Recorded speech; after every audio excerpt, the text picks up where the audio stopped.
Hello everyone, welcome to another exciting episode of Dayspring Discussions. I'm your host, Sean McGahee, and this is a show where we talk about movies, TV, sci-fi, fantasy, comic books. If you geek out about it, we're going to talk about it. You can listen to Dayspring Discussions on iTunes, YouTube, Podomatic, Patreon, Spotify, Google Podcasts, Anchor, wherever, guys. And while you're there, go ahead and rate, review, subscribe, then go on over to the Facebook group and Twitter account, join in the discussion. Don't forget dayspringdiscussions@gmail.com. And finally, you can find me, Slim Dayspring12, on Twitter and Instagram. Well, guys, here we are, quarantine, day, 16, 17, something along those lines, depending on where you're from. It's been over 2 weeks since this household started doing the whole social distancing thing.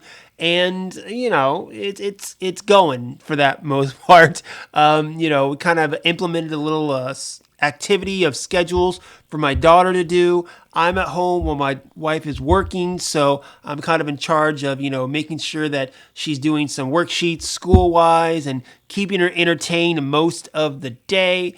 And it's getting there, guys. What else can we do? If you guys are not doing the whole social distancing thing, please do it. I know it's tough, definitely, but you know what? The faster we do it, the faster everyone gets to their heads that, this is something we need to take seriously, the faster we can get through it, and hopefully go back to some sense of normalcy in the world. But because of it, like I said, most places are closed, so movie theaters are closed. And also, of course, comic books are no longer coming out. So all the publishers said, they're not giving out the new books. Comic book stores are closed. They're not even releasing digital comics now. So like yesterday, I usually get up, I read a couple comics, maybe over the next couple of days, finish that week's comics, but I got up and I only had one comic to read, which was the new Batman, The Adventure Continues, that came out, continuing adventures of the animated Batman. That was the only one I read, because there were no other new ones, so there you go. I have been going through the Superman Rebirth books, actually, so, something to read in my pastime while I'm trying to keep busy here. But luckily, tomorrow's going to be a good day. If you're looking to be entertained, I think we got a couple of good things on the way. So number one, the movie Onward that came out just less than a month ago is going to be on Disney+. Now, they released it 2 weeks ago on VOD because the theaters were closed. I almost purchased it at that time, but I ended up not doing that. I figured 2 weeks, I can wait 2 weeks, I can save myself the $20, and looks like I did. I'm anxious to see it, of course, so I plan on checking that out tomorrow. Also, of course, new episode of Star Wars, The Clone Wars. It's getting better. The first storyline with the Bad Batch was, not kind of my cup of tea.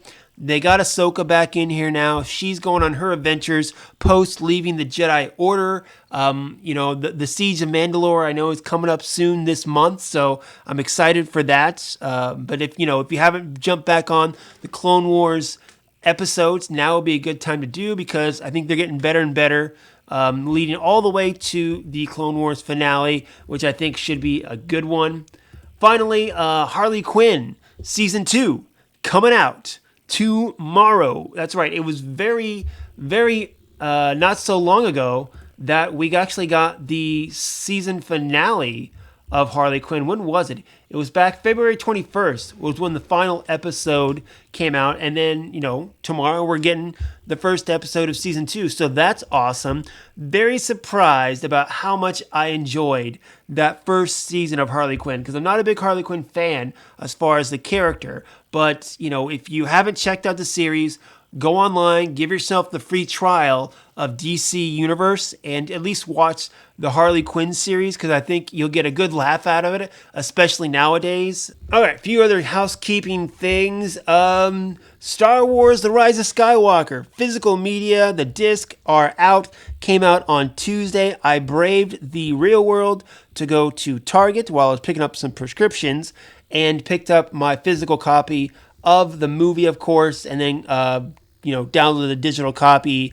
I had the Blu-ray. Spent Tuesday watching the movie and going through the special features. The Skywalker Saga, the 2-hour documentary they have, is pretty interesting. So that's really cool. You can check that out.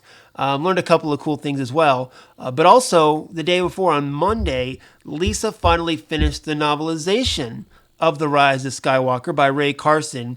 And we're going to do a little review. I know, Lisa's going through the Star Wars books and we're reviewing some of them, but we want to talk about the novelization a little bit and kind of some things that we learned about the story that were seemingly plot holes in the films. So I think probably tonight we're going to sit down and do that. And, if you guys have read the book, you can fire back, of course, let us know what you think about that. Or maybe this will give you a reason to go read the book while you have the time, or, of course, the audiobook, which is what I do. And finally, of course, during this time, we're all trying to find ways to keep busy. I myself have kind of started exercising a little more, trying to do a little more reading, of course. I have my hands full trying to keep my daughter busy too.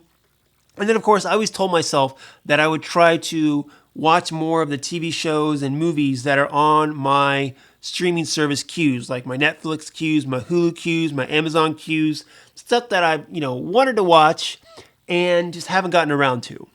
Well, not going so well.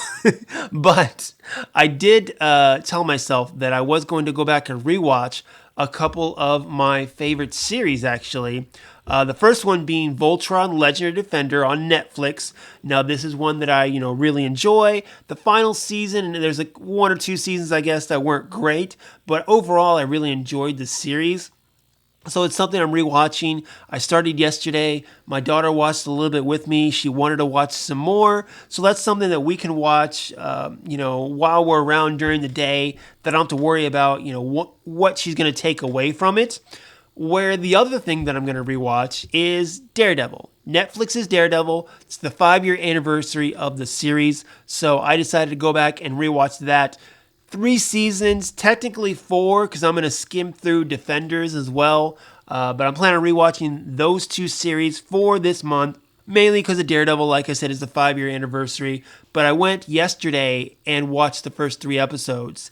And damn it, if it's not as good, if not better, as I remember it. So I'm excited to jump back in. So I'm really trying to, again, watch new stuff, watch stuff that is on my queues. But I think we all need a little of that comfort entertainment right now just to, get us through these long days or long social distancing, self-quarantine, whatever you want to call it. And I think it's okay just to, watch what you want and what makes you happy. I think that's the most important thing is, yes, we're trying to, stay away from each other. At least some of us are. So, if we're going to be at home, let's try to do things at home that keep us happy, whether it's, exercising or playing games or watching, movies and TVs that we love. It's all about, getting through it together, guys. All right. And speaking of re-watching things, so the other night I couldn't sleep. Not sure what it was. I just couldn't sleep. So I got up, went to the couch, turned on the TV and trying to decide what I want to watch. I'd heard that X-Men Dark Phoenix was now on HBO Now. So I'm like, okay, so I'll go back and I'll, put this on. It's something that I've been meaning to re-watch. I haven't seen it since I watched it at theaters. I think I only went and saw it one time actually in theaters too, which lets you know how much I disliked it. But I wanted to go back and rewatch it, so HBO Now, couldn't sleep, good time to check it out, see if it's as bad as I thought it was. And it is, actually. Even at 1 a.m. in the morning, it is not great compared to some of the other superhero content we get. And as I was watching it, I was going through IMDb trivia, kind of scrolling through some stuff as to why, what happened. Now, I don't think it's on the same level as, say, like a Wolverine Origins or an X3, but the quality of X-Men films has always been a roller coaster ride. X-Men 1, you go back and rewatch, and it's not great, honestly, but it's better than a lot of stuff that we got beforehand as far as comic book and superhero films, letting filmmakers know that you can actually take the material seriously. X2, I think, is still a good film. X3 stinks. Origin stinks.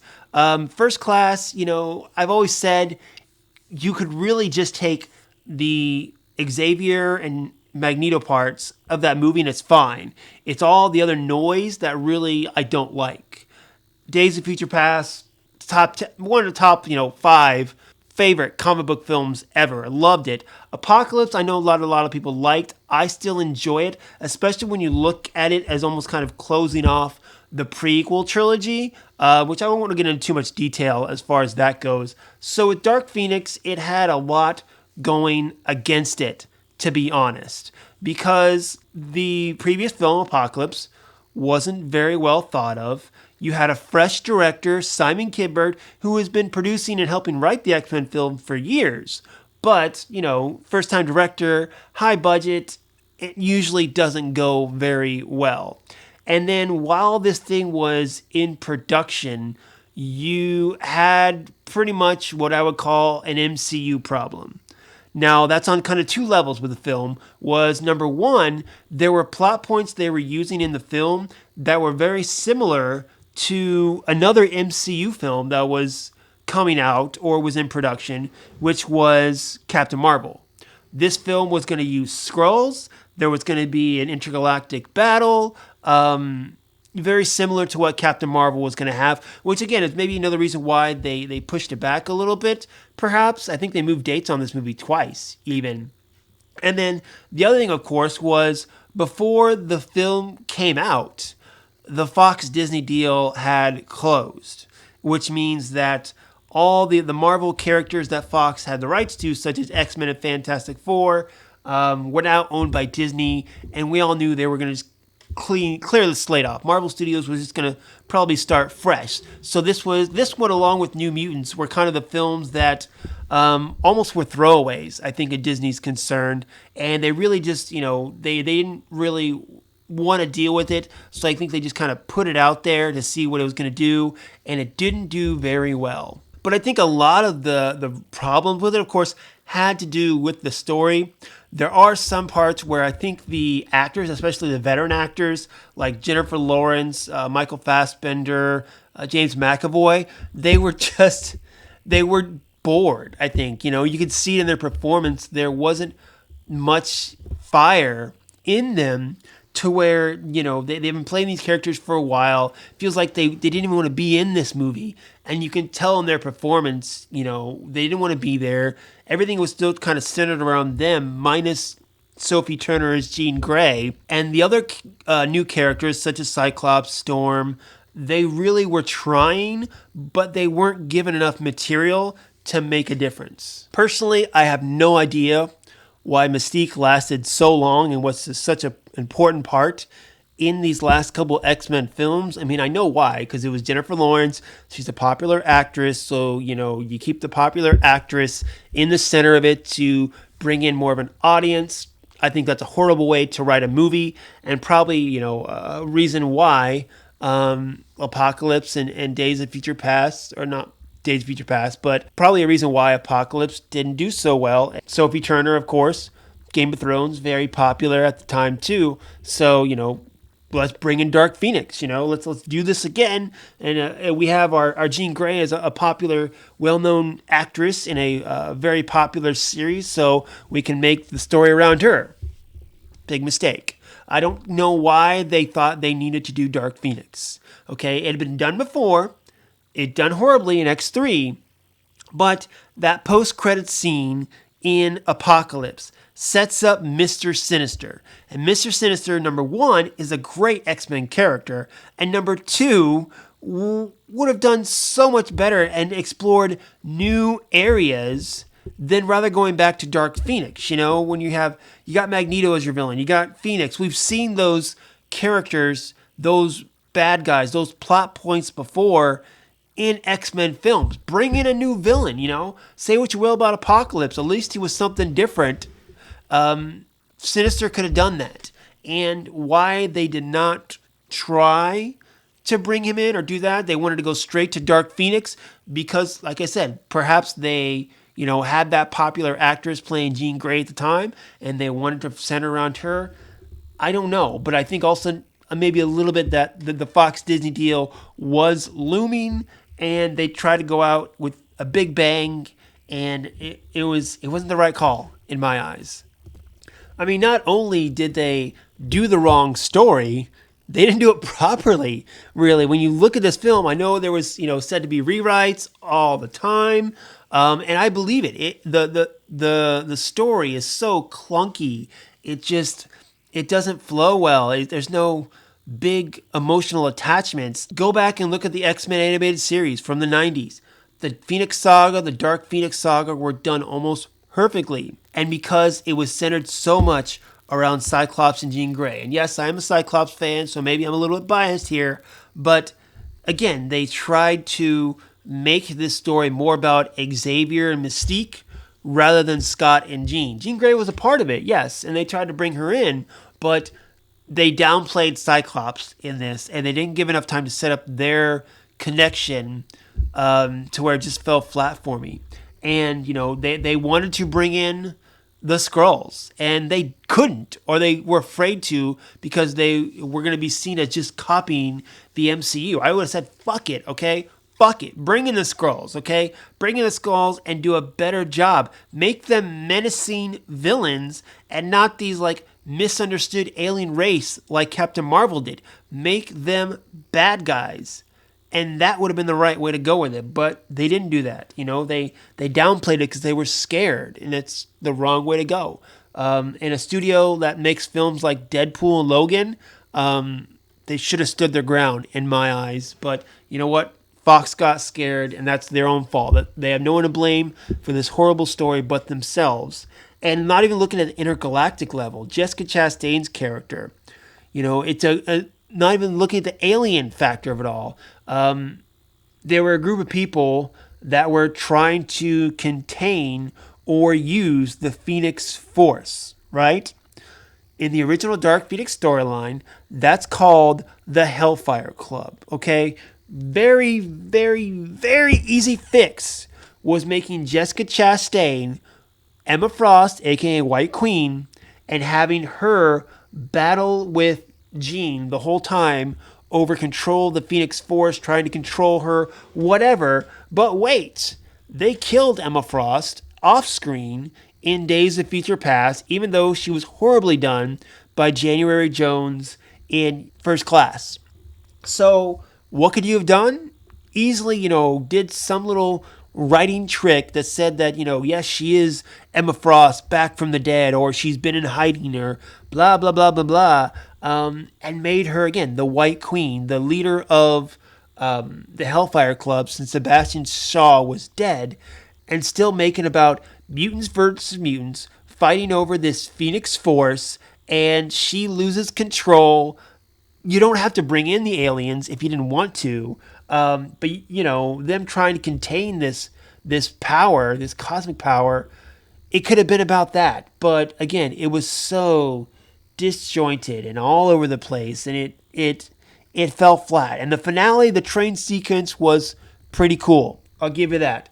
But Jean and I don't even know Jessica Chastain's character's name, standing there holding each other till they just fly up and boom, that's the movie. It's not a grand finale, especially not for the entire X-Men franchise. And again, I think it has a lot to do with the story they had was changed so much.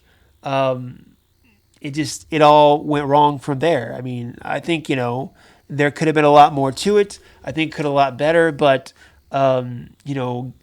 Disney is what killed this film in my eyes, trying to make them different from the MCU story points or characters that they were using in the movie. And then also the deal went done while the film was being made, destroyed it as well. Now, I'm not, going to say the director, a first-time director, doesn't take any credit. And he said, Simon Kinberg has said that he does take credit for how this film turned out. But to end the X-Men franchise at Fox like this, after so many wonderful films, after X-Men in 2000 being the one that really kicked off the comic book superhero film craze, it's a little sad in my eyes. So again, I watched it for a second time, and I think maybe even more disappointed. Even when I was half asleep late at night, I think I was even more disappointed in this film. So what are you gonna do, guys? But yes, I want to talk about that because mainly that's something we can talk about.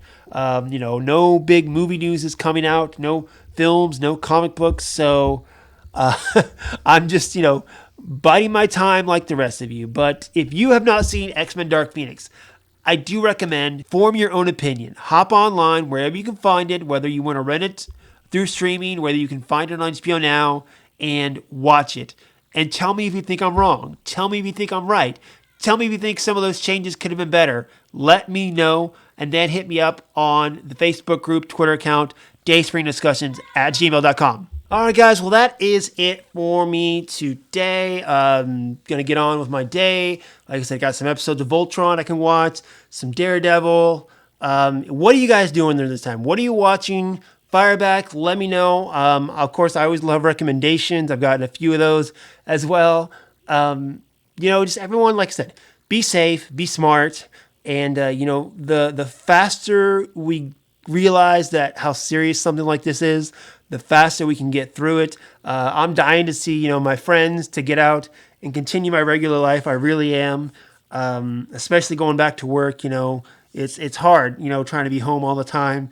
But we got to make the best of it. We many generations have survived much worse than this, guys. So let's all be responsible out there. Let's all take care of each other, and eventually, hopefully, we'll all be good. So go out, enjoy your day, enjoy your week, and until next time, may the force be with us all.